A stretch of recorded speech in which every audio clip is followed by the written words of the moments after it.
मागण्या आहेत आज तुम्ही जिल्हाधिकाऱ्यांना या ठिकाणी निवेदन दिले? बुलढाणा जिल्हा शिवसेना उद्धव बाळासाहेब ठाकरे पक्षाच्या वतीने आम्ही जिल्हाधिकारी बुलढाणा यांना एक शेतकऱ्याच्या विविध प्रश्नाचं एक निवेदन दिलं. मुद्दा क्रमांक 1, जिल्ह्यामध्ये पेरणीचा हंगाम जवळ आला. 1500 कोटीचं क्रॉप लोन वाटप करण्याचं उद्दिष्ट असताना आजच्या तारखेपर्यंत फक्त 150 कोटीचं वाटप या जिल्ह्यात झालेलं आहे.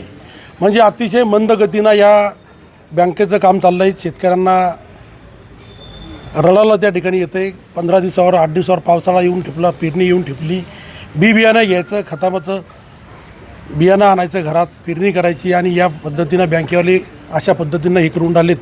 तर आम्ही जिल्हाधिकारी साहेबांना एक सांगितलं की तुम्ही या बँकांना सूचना द्या, यांना तात्काळ या शेतकऱ्यांना कर्ज उपलब्ध करून द्या आणि खत बियाणं घेण्यासाठी यांना पैसा मुबलक झाला पाहिजेत.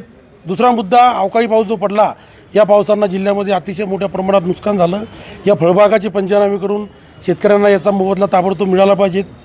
कृषी विभागामार्फत एक पथक तयार करून कृषी केंद्राच्या फिरतं पथकचा एक स्क्वॉडिंग तयार करून जे बोगस बियाणं या जिल्ह्यामध्ये बोगस खतं वितरत होत आहे, काही दुकानदार लोक आवाचे सवा पैसे घेत आहे, तर यालाही कुठेतरी अंकुश लागला पाहिजेत आणि या जिल्ह्याच्या शेतकऱ्याला, पोशिंदाला, शेतकरी मायबापाला या ठिकाणी कर्जरूपी पैसा तात्काळ उपलब्ध झाला पाहिजे. जर जिल्हाधिकारी साहेबांनी या बँकांना आदेश देऊन जर 8 दिवसामध्ये हे उद्दिष्ट पूर्ण झालं नाही तर उद्धव बाळासाहेब ठाकरे पक्षाच्या वतीनं जिल्हाभर आम्ही आंदोलन करू आणि हा आमचा या ठिकाणी यांना इशारा आहे.